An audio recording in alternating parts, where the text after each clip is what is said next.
Assalamualaikum warahmatullahi wabarakatuh. Perkenalkan, nama saya Apriliani dengan NIM 23810500052.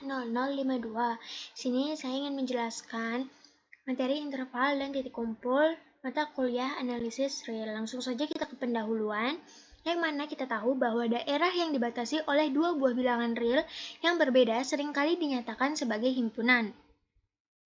Himpunan untuk bilangan real dapat pula dinyatakan dengan interval. Titik kumpul atau titik limit, yang bisa kita sebut juga sebagai titik cluster, merupakan titik di mana di sekitarnya ada banyak titik lain yang dekat dengan dirinya. Langsung saja kita ke interval. Yang pertama, relasi urutan pada himpunan bilangan real yang ditentukan oleh koleksi bilangan asli disebut interval, yang notasinya yaitu N subset R. Lalu, jika A dan B elemen R dengan A kurang dari B, maka interval terbuka atau open interval yang ditentukan oleh A dan B. Nah, ini kalau interval terbuka tuh bentuknya kayak gini, pakainya tanda kurung biasa. Dimana ini tuh maksudnya interval terbuka dari A hingga B. Kalau misalkan dituliskan dalam bentuk himpunan, yaitu nanti dibacanya kayak gini, interval terbuka A sampai B adalah himpunan X elemen R sedemikian sehingga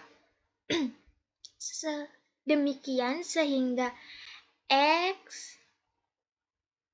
lebih dari A dan X kurang dari B. Nah, terus titik A dan B disebut titik ujung atau endpoints interval.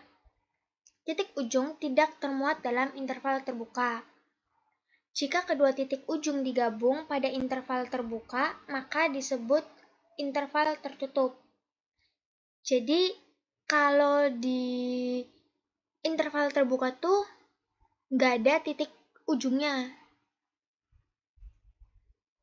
Maksudnya nggak ada titik A dan B gitu kalau di interval terbuka. Sedangkan kalau di interval tertutup, itu tuh titik A dan B-nya itu termuat dalam intervalnya. Lalu, interval tertutup atau closed interval yang ditentukan oleh A dan B adalah, kalau dalam bentuk himpunan nanti notasinya kayak gini. Nah, kalau interval tertutup tuh ini, tanda ininya tuh pakainya siku. Kalau interval terbuka tadi kan pakainya kan kurung biasa, sedangkan kalau interval tertutup itu pakainya siku. Jadi, closed interval atau interval tertutup dari A sampai B dimana adalah himpunan X adalah himpunan X elemen R sedemikian sehingga X lebih dari atau sama dengan A dan kurang dari atau sama dengan B. Jadi kalau di interval tertutup tuh ini tanda pertidaksamaannya juga berubah. Kalau interval tertutup ada sama dengannya. Kalau di interval terbuka kan biasa aja nih, nggak ada sama dengannya. Nah, kalau di interval tertutup tuh ada tanda sama dengannya di tanda pertidaksamaannya. Lalu ada interval setengah terbuka atau half open atau setengah tertutup half closed. Adalah interval yang memuat salah satu titik ujungnya. Nah, di interval half open atau half closed dapat ditulis interval tertutup dari A sampai interval terbuka B adalah himpunan X elemen R sedemikian sehingga X lebih dari sama dengan A dan X kurang dari B. Terus yang ini juga sama aja. Jadi tanda yang ini nih, kalau yang interval setengah tuh itu tuh yang tanda ininya nih setengahan gitu, kayak yang setengah. Kalau ini kan setengahnya tertutup, setengahnya terbuka. Kalau ini setengahnya terbuka, setengahnya tertutup. Lalu masing-masing interval tersebut terbatas dan mempunyai panjang interval yang didefinisikan dengan B dikurangin A. Jika A sama dengan B, maka interval terbuka dari A sampai B adalah himpunan 0. Maksudnya korespondensinya, nilainya gitu. Nah, kalau misalkan interval tertutup, itu korespondensinya atau nilainya itu A, karena A-nya ini termasuk dalam interval ini, gitu. Lalu ada 5 interval tak terbatas. Yang pertama yaitu interval terbuka dari A sampai infinity. Yang mana X-nya itu lebih dari A. Lalu yang kedua, interval terbuka dari negatif tak hingga sampai B, itu X-nya kurang dari B. Lalu yang ketiga dan yang keempat ini sama aja kayak yang ke-1 dan kedua, tapi bedanya mereka itu interval setengah gitu loh. Lah, maka tanda di sininya juga ikut berubah tanda pertidaksamaannya. Lalu yang kelima, interval terbuka dari negatif tak hingga sampai tak hingga adalah definisi dari bilangan real sendiri. Nah, perhatikan bahwa tak hingga dan negatif tak hingga bukan elemen dari R. Nah, untuk yang 1 sama 2 ini, itu tuh interval terbuka. Nah, kalau yang 3 sama 4 ini interval setengah terbuka dan interval setengah tertutup. Lalu langsung saja kita ke teorema 7.1 yaitu karakteristik interval. Jika S adalah subset dari R yang memuat paling sedikit 2 titik dan mempunyai sifat, jika X dan Y elemen S dan X kurang dari Y, maka interval tertutup dari X hingga Y subset S, maka S adalah interval. Nah, dari sini tuh buktinya itu ada 4 kasus. Kasus yang pertama itu S-nya terbatas, kasus yang kedua S terbatas ke atas tetapi tidak ke bawah, lalu kasus yang ketiga S terbatas ke bawah tetapi tidak ke atas. Lalu kasus yang terakhir atau kasus keempat, S tidak terbatas ke atas ataupun ke bawah. Langsung saja kita buktikan kasus pertama terlebih dahulu. Misal A sama dengan infimum S dan B sama dengan supremum S, maka S subset interval tertutup dari A sampai B. Akan dibuktikan interval terbuka dari A sampai B subset S. Nah, jika Z lebih dari A dan kurang dari B, maka Z bukan batas S. Z ini kita misalkan saja. Lalu, ini selanjutnya, jadi ada bilangan X, elemen S, sedemikian sehingga X kurang dari Z. Juga Z bukan batas atas S. Jadi, ada bilangan Y, elemen S, sedemikian sehingga Z kurang dari Y.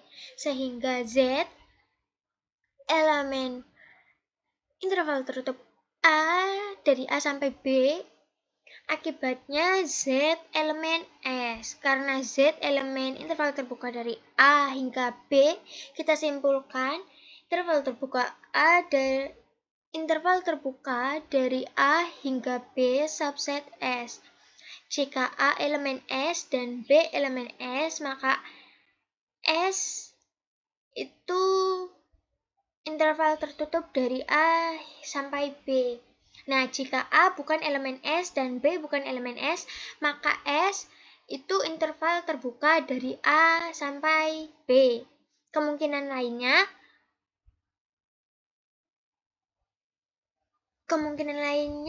interval terbuka A sampai interval tertutup B, atau S-nya itu interval tertutup dari A sampai interval terbuka dari B. Maka kita memiliki 4 kemungkinan. Yang pertama itu ini 1, lalu yang ini 2, dan yang ini 3, yang ini 4. Lalu kita ke kasus 2.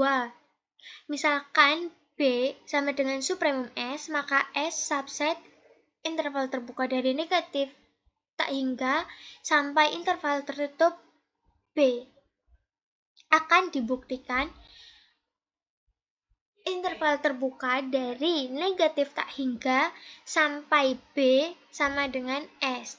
Jika Z kurang dari B, maka ada dua bilangan X dan Y, elemen S sedemikian sehingga Z elemen interval tertutup dari X hingga Y subset S. Oleh karena itu, interval terbuka dari negatif tak hingga sampai B sama dengan S. Karena jika B elemen S, maka S-nya yaitu interval terbuka dari negatif tak hingga sampai interval tertutup B. Jika B bukan elemen S, maka S-nya itu interval terbuka dari negatif tak hingga sampai B. Lalu kasus yang ketiga, yaitu misal A sama dengan S, maka S subset elemen tertutup, maka S subset interval tertutup dari A sampai interval terbuka negatif tak hingga. Akan dibuktikan interval terbuka dari A sampai negatif tak hingga sama dengan S. Jika A kurang dari Z, maka ada bilangan X dan Y elemen S, sedemikian sehingga Z elemen interval tertutup dari X sampai Y subset S. Oleh karena itu, interval terbuka dari A sampai negatif tak hingga sama dengan S. Jika A elemen S, maka S adalah interval tertutup dari A sampai interval terbuka negatif X.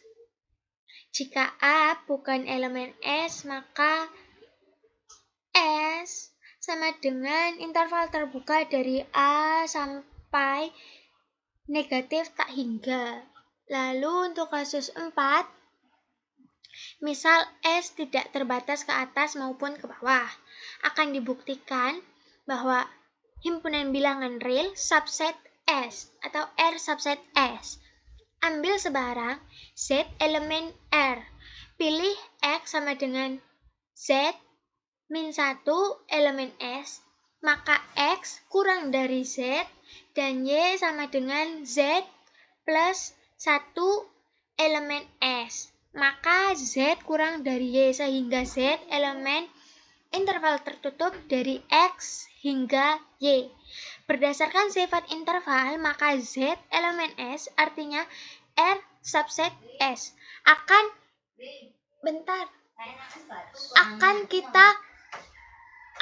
Oleh karena itu, S sama dengan interval terbuka dari negatif tak hingga sampai positif tak hingga sama dengan R. Berdasarkan kasus 1 sampai 4, maka S adalah interval. Materi selanjutnya yaitu interval tersarang atau interval susut atau biasa disebut dalam bahasa Inggris itu nested intervals. Nah, di sini suatu barisan interval IN elemen n dikatakan interval tersarang atau nested interval jika I1 superset I2 superset I3 superset dan seterusnya, superset IN superset IN plus 1 superset seterusnya. Dalam kata lain, interval tersarang atau interval susut adalah korelasi interval yang masih mengecil. Nah, kita perhatikan gambar di bawah ini agar kita lebih mudah untuk memahami. Nah, untuk interval tersarang atau nested interval,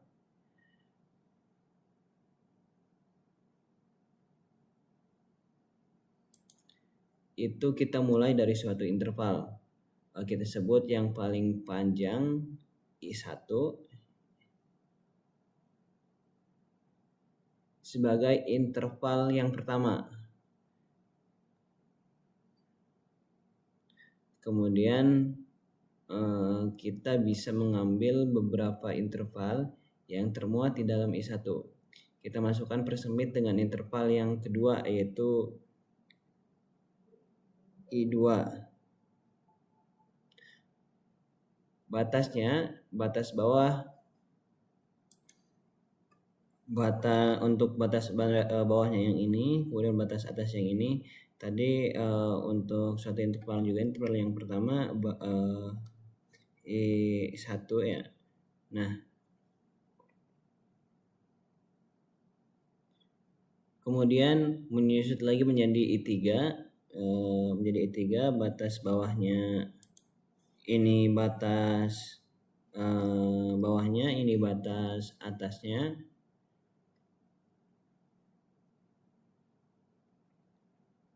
Kemudian kita buat lagi interval yang ada di bagian interval tersebut menjadi 4 dan batas bawahnya yang ini, kemudian batas atasnya yang ini.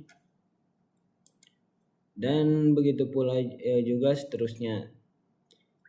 Ini masih bisa kita lanjutkan, ada batas. Kalau di sini kan sampai 1 2 3 4 nih I6. Mungkin lebih kecil lagi batasnya sampai nanti IN plus 1 yang tampak bisa jadi seperti garis tadi. Jika A sama dengan B, ini adalah interval yang dimaksud, interval bersarang atau nested interval, karena interval-intervalnya yang terbentuk adalah semakin menyusut dari I1 yang paling panjang, kemudian menyusut lagi ke I2, kemudian menyusut lagi ke I3, kemudian ke I4, ke I5, dan begitu pula pun seterusnya. Semakin kecil, jadi panjang intervalnya yang tadinya daerahnya luas, yang I1 ini, kemudian semakin dipersempit, itu adalah interval susut. Kita lanjut ke contoh. Contoh pertama, di sini misalkan IN sama dengan 0,1/n tutup kurung dengan n bilangan asli. Maka untuk I1 sama dengan 0,1 ini intervalnya ya. Jadi kita bisa lihat untuk I1 ini interval tertutup. Kemudian untuk I2-nya 0,1/2, kemudian I3-nya 0,1/3. Maka semakin ke sini intervalnya, kita bisa lihat intervalnya semakin tertutup atau ini interval tertutup, jangkauannya lebih sempit.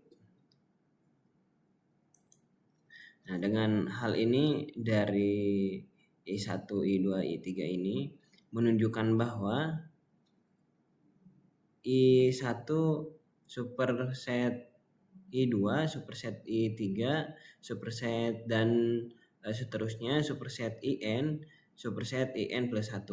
Dengan kata lain I1 atau I1 superset IN plus 1 untuk semua N elemen N. Jadi IN interval tersarang.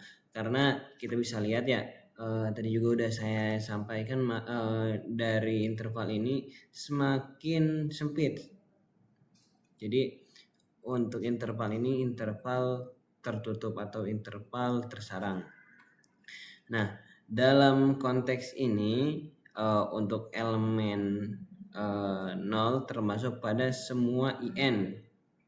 Jadi 0 sebagai bisa kita katakan 0 sebagai titik sekutunya atau 0 sebagai titik sekutunya atau common point.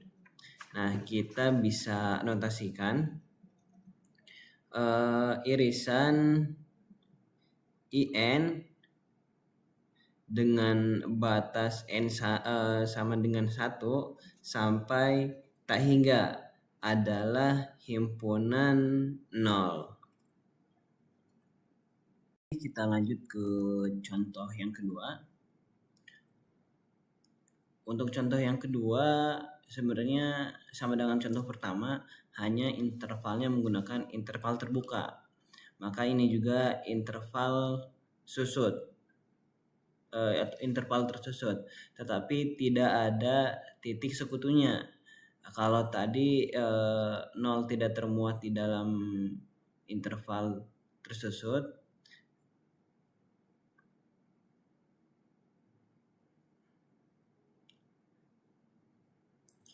tadi kita punya pada contoh 1 I1 batasnya 0 sampai 2, I2-nya 0 sampai 1/2, I3-nya 0 sampai 1/3 dan seterusnya. Di sini kita tidak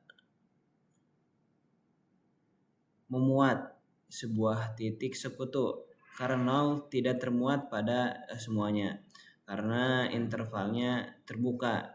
Ini alasannya secara analisis, kita analisis karena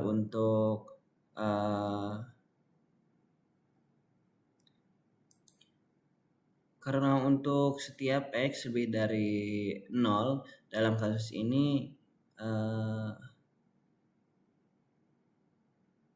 ketika di sebelah kanan 0 ada bilangan asli N yang mana 1/N kurang dari X. Jadi posisinya tidak sama dengan nilai X tersebut, sehingga X tersebut bukan elemen dari interval IN. Sebab andaikan terdapat X elemen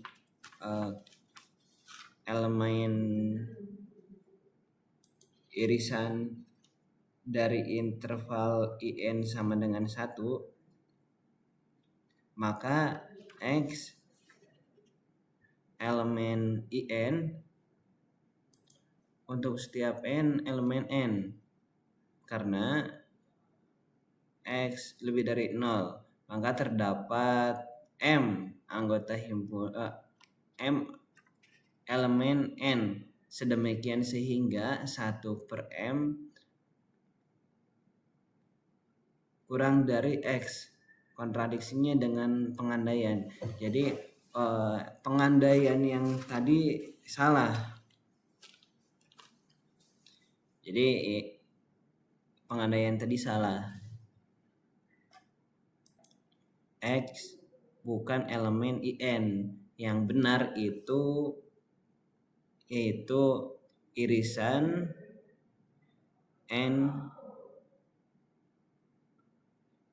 interval dari N sama dengan 1 dengan batasnya 1 sampai dengan tak hingga IN sama dengan bukan 0. Teorema 7.3 sifat interval tersarang. Di sini jika IN yaitu interval tertutup yang dibatasi oleh AN sampai dengan BN dengan N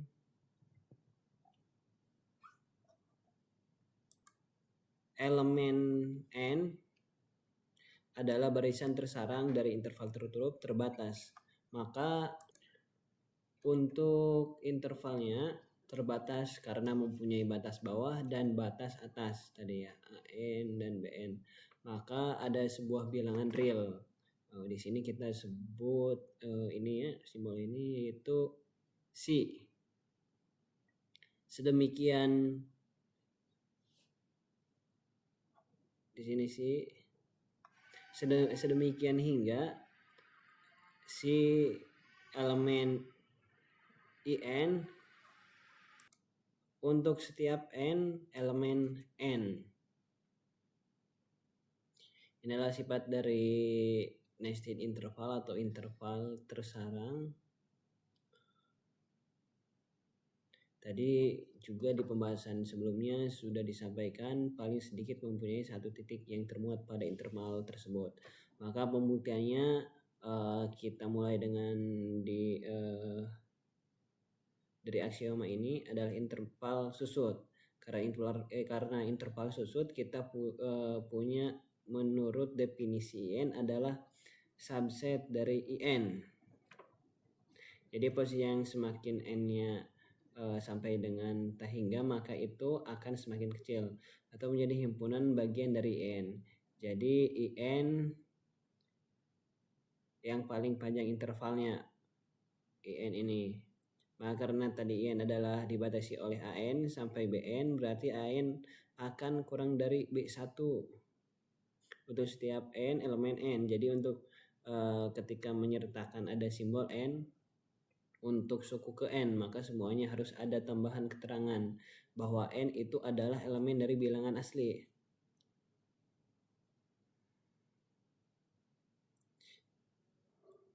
Oleh karena itu, himpunan dengan batas AN yang ada di sini adalah bukan himpunan kosong atau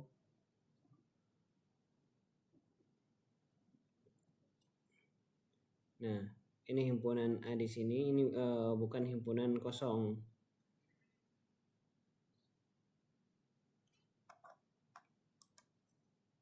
Ada terbatas ke atas.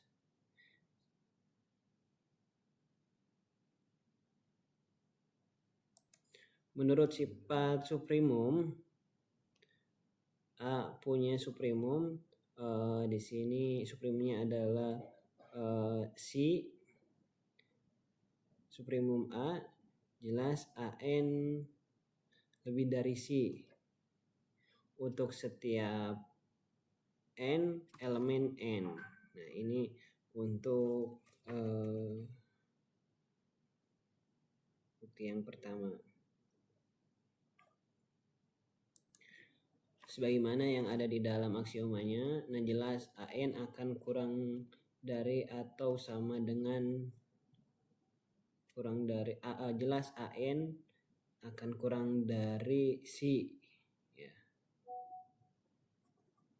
Kurang dari C.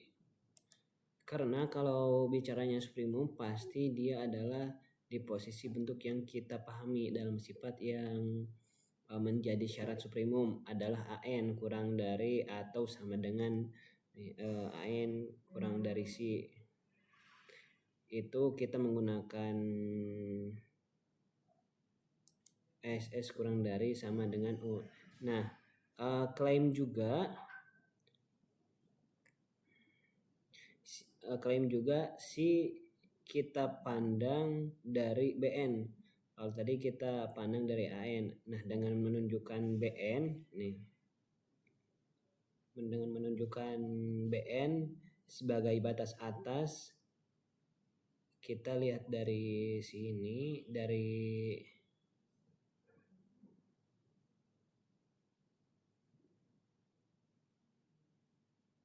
maka jadi Bn adalah sebagai batas atas. Kita konversi dengan A, yaitu dengan menunjukkan Bn batas atas dari kita konversi itu A-nya itu AK, maka kita pertimbangkan AK K elemen N. Jadi tadi untuk kasus pertama jika N kurang dari atau sama dengan K, dan kasus kedua jika K kurang dari N untuk N yang kurang dari sama dengan K.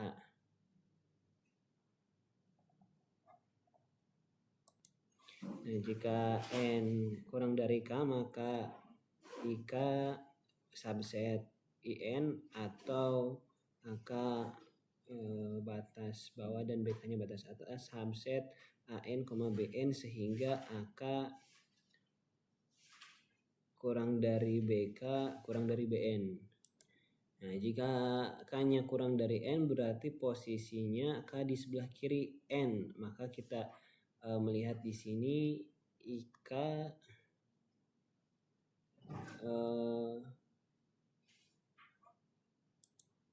interval IK yaitu dengan batas AK sampai BK. Tapi kita tidak gunakan untuk BK karena kita hanya ingin menunjukkan terletak di antara AN dan BN. Tadi yang AN sudah kita tunjukkan.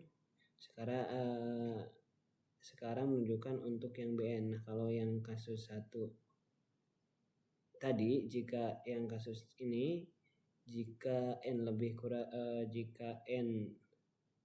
kurang dari atau kurang dari K, berarti N-nya ada di sebelah kiri. Berarti tadi AN kemudian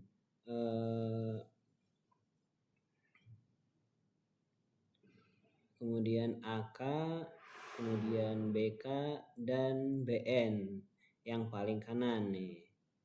Maka bentuk penulisan yang pertama itu tadi berarti posisinya kalau mau lengkap adalah AN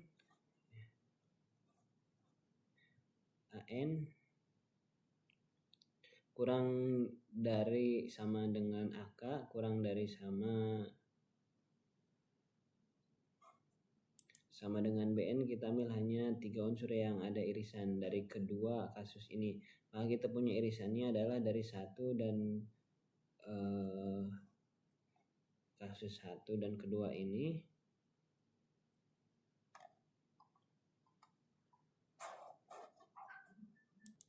Untuk kasus yang kedua, jika N lebih dari K maka IN subset IK atau AN BN subset AK BK sehingga AK kurang dari BN kurang dari BN. Dengan BN maka kita gabungkan 1 dan 2 diperoleh bahwa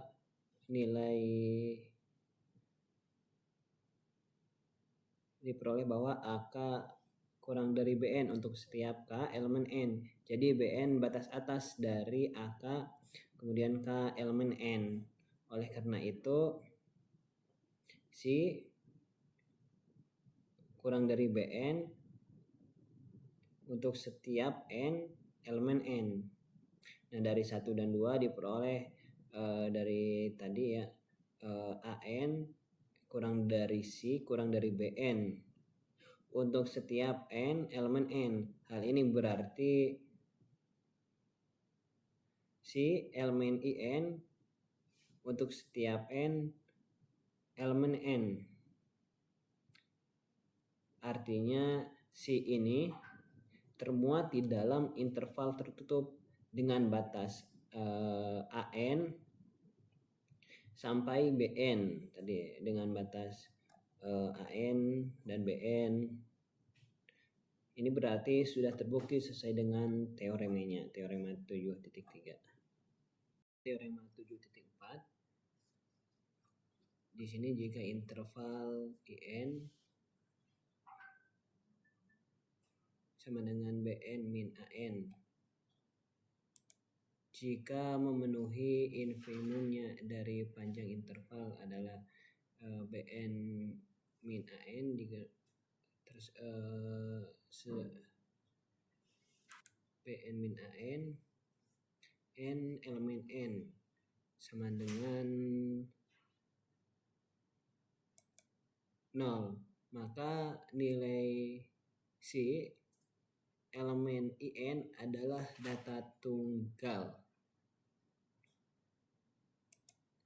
Maka untuk menunjukkan ketunggalannya adalah menggunakan variabel pembandingnya.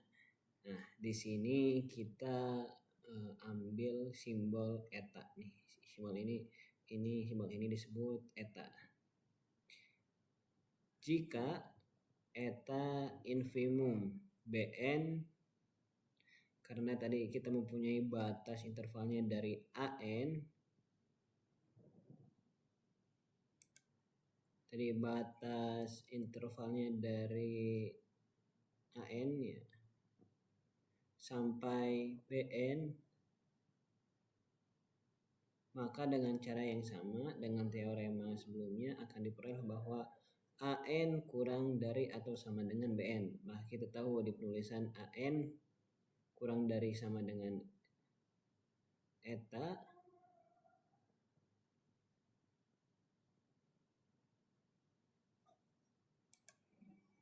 maka In subset I1 atau An, Bn subset A1, B1 untuk semua n elemen n, sehingga diperoleh A1 kurang dari Bn untuk setiap n elemen n. Nah, himpunan B sama dengan Bn, n elemen n tidak sama dengan 0, tadi terbatas ke bawah, maka B punya infimum. Nah, kita tulis n sama dengan infimum B, dan karena Bn elemen B, maka eta lebih kecil dari Bn untuk semua n elemen n. Nah, klaim juga An lebih kecil dari eta untuk setiap elemen n. Ini dijamin dengan menunjukkan An batas bawah dari BK, kemudian K elemen n.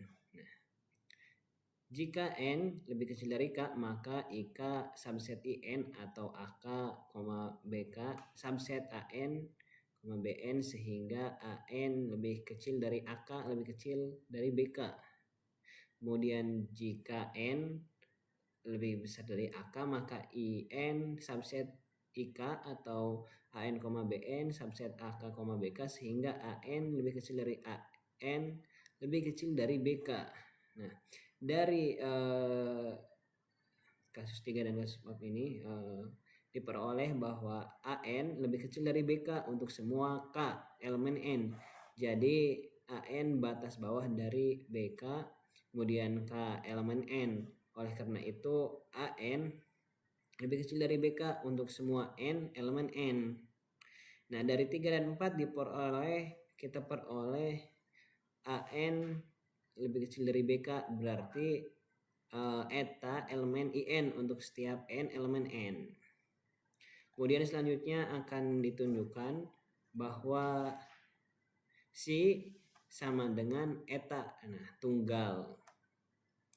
Nah, kita akan tunjukkan bahwa si sama dengan eta karena maka AN lebih kecil dari N untuk semua N elemen N, batas atas dari A. Nah, jadi untuk si lebih kecil dari eta. Nah, jika Bn min An untuk N elemen N sama dengan kosong. Dengan sebenarnya kita dengan menggunakan algebra, maka eta min si yang dikeluarkan tambahkan dengan si, nah jadi terbukti ya. Maka untuk epsilon lebih besar dari 0 ada M elemen N. Elemen 0 lebih kecil kurang dari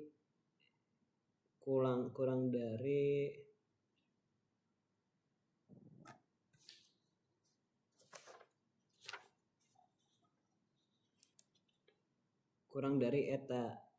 Min BM min AM lebih kecil dari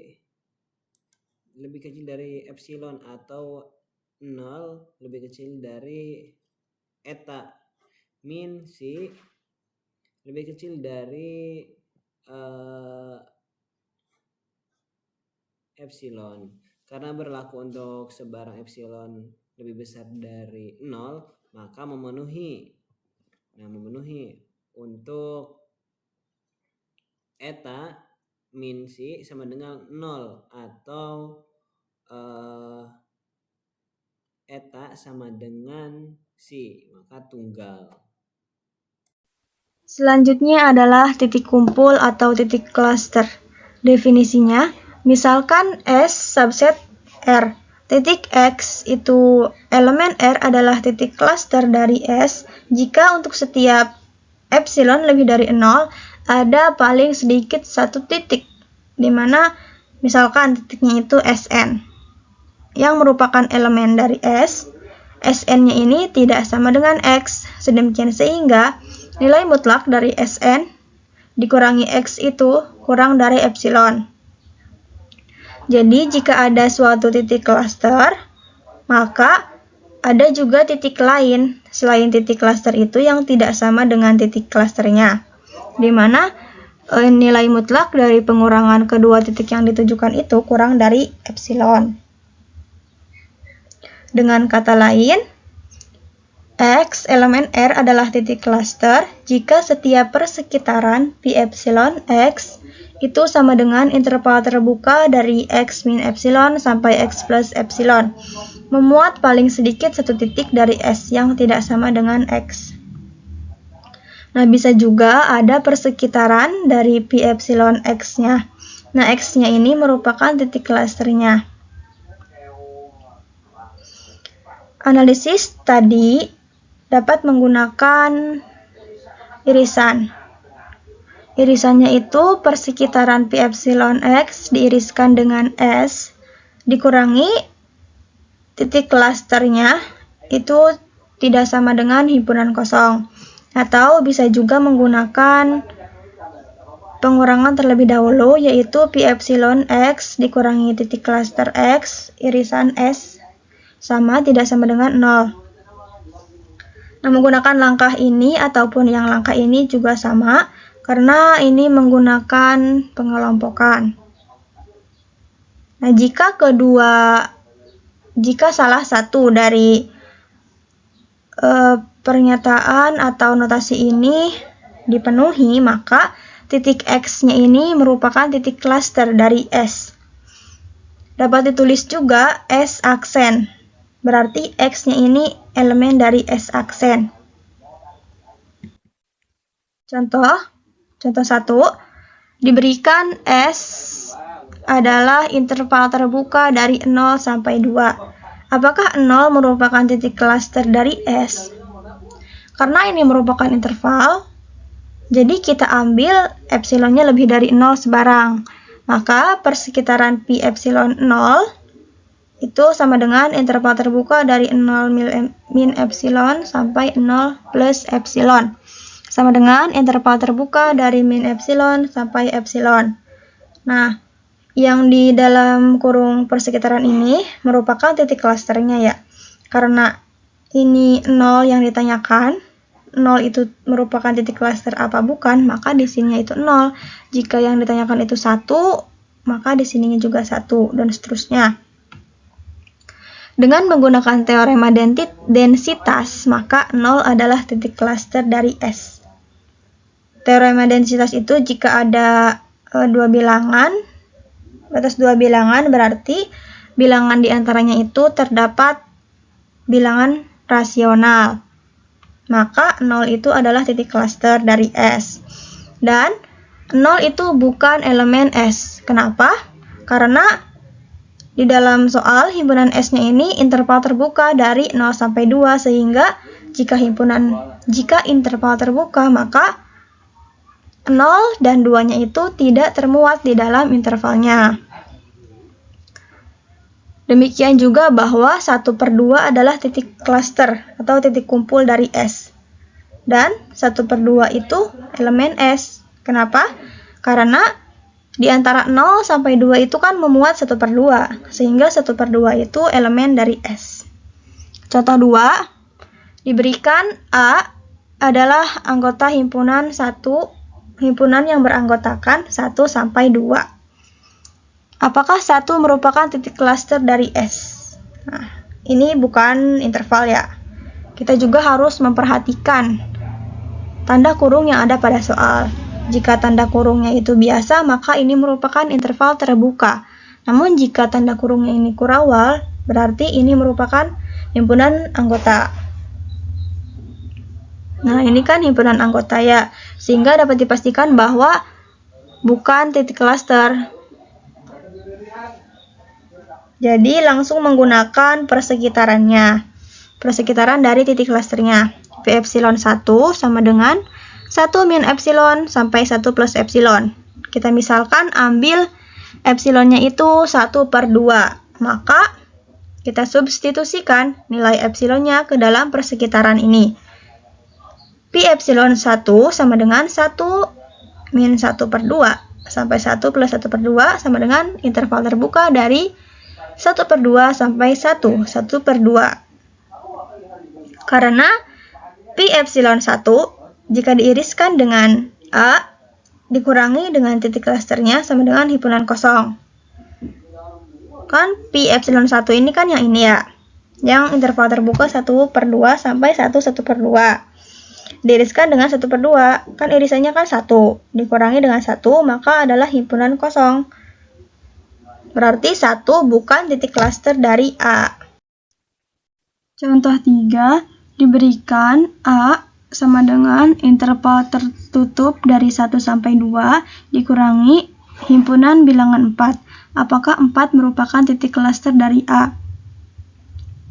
Sama dengan contoh soal yang nomor 2 ya, jika 4-nya ini merupakan himpunan bilangan, maka bukan titik cluster, sehingga kita menggunakan persekitaran epsilon dari 4-nya. Pi epsilon dari 4 sama dengan interval terbuka 4 min epsilon sampai 4 plus epsilon. Misalkan ambil epsilonnya sama dengan 1/2, maka substitusikan nilai epsilonnya ke persamaan persekitaran yang di atasnya, maka pi epsilon 4 sama dengan interval terbuka 4 min 1/2 sampai 4 plus 1/2 sama dengan 3 1/2 sampai 4 1/2. Sehingga diperoleh persekitaran pi epsilon dari 4 diiriskan dengan A dikurangi dengan titik clusternya sama dengan himpunan kosong. Jadi 4 bukan merupakan titik cluster dari A. Nah, jika yang ditunjukkan ini merupakan himpunan kosong, maka nilainya itu bukan titik cluster ya. Selanjutnya ada lemma 7.5. Jika S sama dengan interval terbuka dari A sampai B, maka S aksennya sama dengan interval tertutup dari A sampai B. Bukti, ambil sebarang epsilon lebih dari 0 dan X elemen interval terbuka dari A sampai B. Kita misalkan X-nya ini merupakan titik cluster, maka S irisan persekitaran pi epsilon dari X dikurangi titik cluster X sama dengan, kita bisa menggunakan garis bilangan untuk memudahkan, ada interval terbuka dari A sampai B. Kemudian kita ambil sebarang X yang merupakan titik cluster yang ada pada interval A dan B, misalkan kita ambil di sini. Sebenarnya titik X itu bebas ya, kita mau ambil di mana, yang penting di antara A dan B. Kemudian persekitarannya itu ada X min epsilon dan X plus epsilon. Kemudian diiriskan, maka terlihat irisannya itu yang ini. Nah, jika irisannya ini dikurangi dengan epsilon, maka dikurangi dengan titik X, maka hasilnya itu bukan merupakan himpunan kosong. Ini menunjukkan bahwa X-nya ini merupakan elemen dari S aksen. Dan karena X-nya sebarang, jadi di mana aja di antara A sampai B, maka A sampai B juga elemen dari S aksen. Ini merupakan pernyataan 1. Kemudian untuk X sama dengan A. Kenapa mengambil X sama dengan A? Karena di dalam soalnya ini kan menggunakan interval tertutup dari A sampai B, sehingga A dan B-nya juga termuat dari interval ini, sehingga kita misalkan X-nya sama dengan A. Maka S irisan pi epsilon A dikurangi titik klaster A sama dengan, kita menggunakan garis bilangan lagi. Nah, misalkan A-nya di sini, A sampai B di sini. Nah, titik X-nya itu sama dengan A ya, berarti titik X-nya juga di sini. Persekitarannya itu A min epsilon, A plus epsilon. Nah, terlihat bahwa irisannya itu yang ini ya. Nah, warna kuning. Berarti intervalnya itu dari A sampai A plus epsilon. Bukan merupakan himpunan kosong. Menunjukkan bahwa A ini elemen dari S aksen. Pernyataan 2. Kemudian untuk X-nya sama dengan B, maka S irisan pi epsilon dari B dikurangi titik klaster B, sama seperti tadi, ada interval dari A sampai B. Kemudian titik X-nya itu sama dengan B, berarti titik X-nya di sini. Persekitaran dari B-nya itu ada B min epsilon dan B plus epsilon. Maka irisannya itu yang ini. Nah, sehingga intervalnya jadi dari B min epsilon sampai B. Ini juga bukan himpunan kosong. Menunjukkan bahwa B itu elemen dari S aksen. Pernyataan 3. Dari pernyataan 1, 2, dan 3, maka diperoleh interval tertutup dari A sampai B itu elemen S aksen. Pernyataan 4. Nah, karena interval tertutup A sampai B ini elemen S aksen, kita juga perlu membuktikan atau menunjukkan bahwa tidak ada elemen lain selain dari interval tertutup dari A sampai B ini. Kemudian kita ambil X-nya itu kurang dari A. Jadi yang lebih kecil dari A. Maka ada epsilon 0 itu lebih dari 0. Sedemikian sehingga S irisan dari pi epsilon 0 X itu sama dengan himpunan kosong. Caranya itu bisa menggunakan garis bilangan lagi. Tadi kan ada interval A sampai B.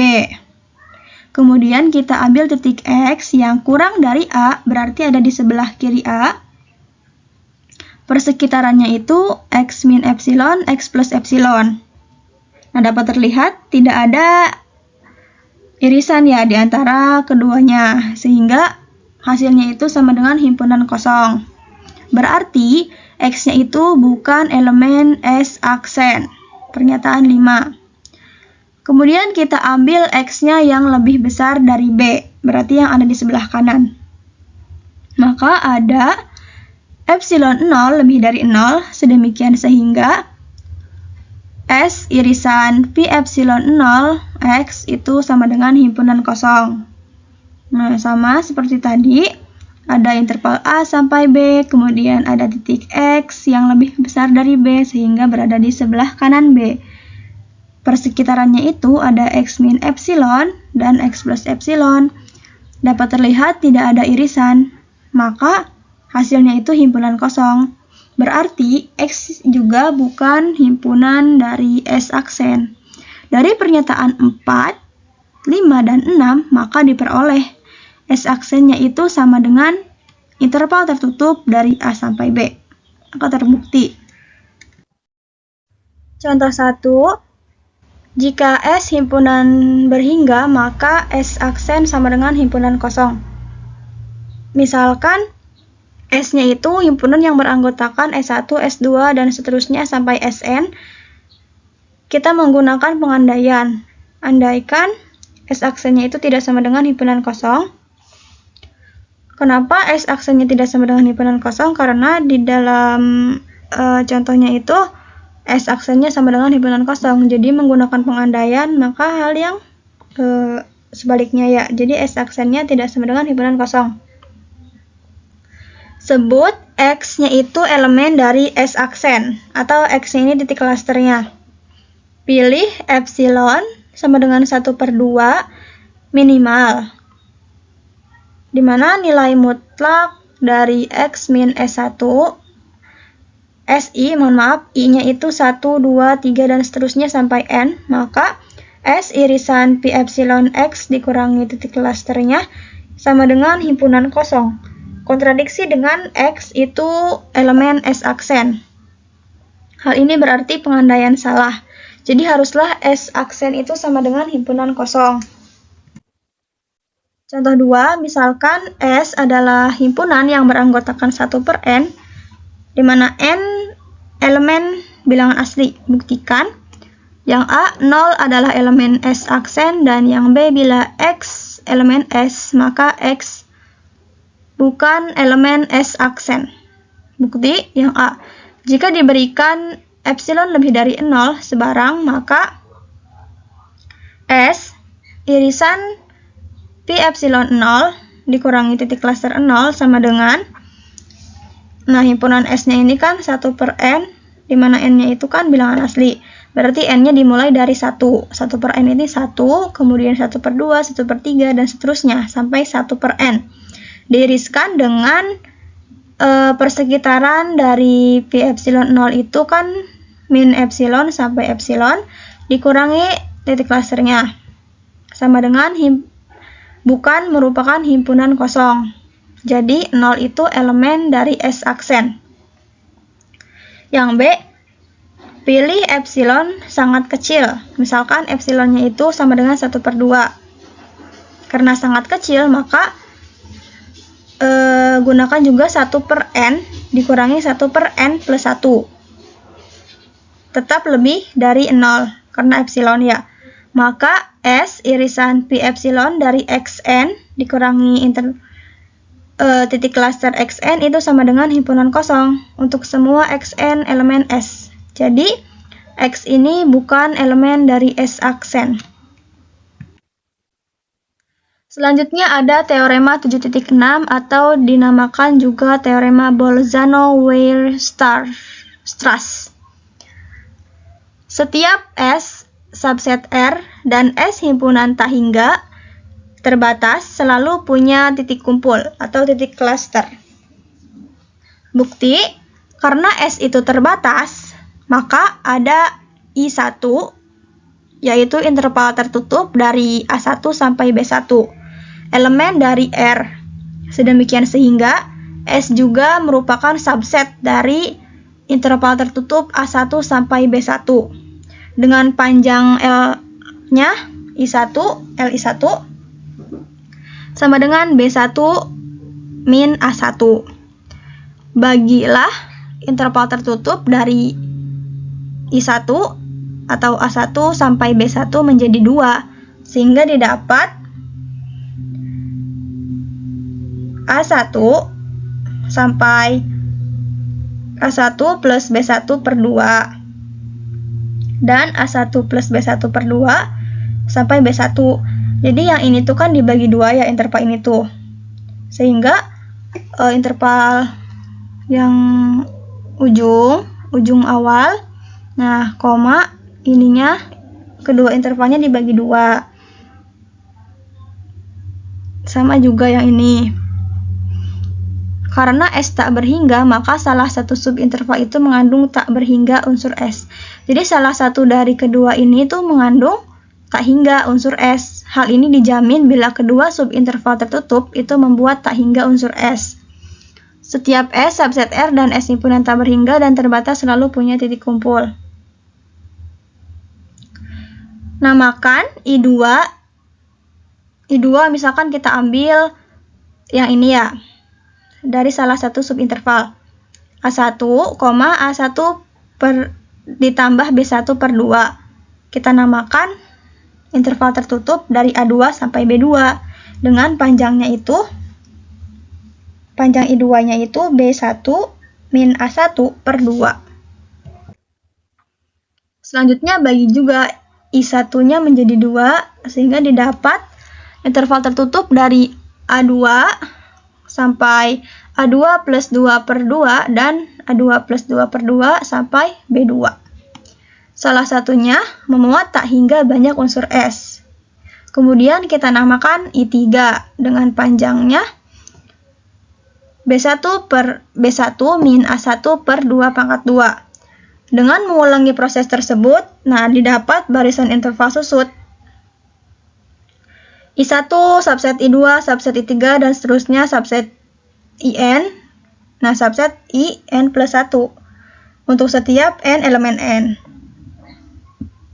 Menurut sifat interval susut, maka irisan IN dengan N1 sampai tak hingga itu tidak sama dengan himpunan kosong, atau ada X elemen dari IN ini.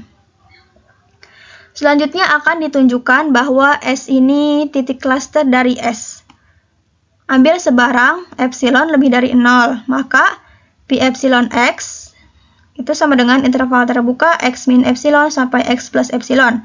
Dan ada N bilangan asli dan N cukup besar sedemikian sehingga B1 per A1 per B1 min A1, B1 min A1 per 2 pangkat N min 1 kurang dari epsilon. Karena X itu elemen dari IN dan panjang IN itu B1 min A1 per 2 pangkat N min 1 kurang dari epsilon, maka interval tertutup dari AN sampai BN itu subset dari persekitaran pi epsilon X.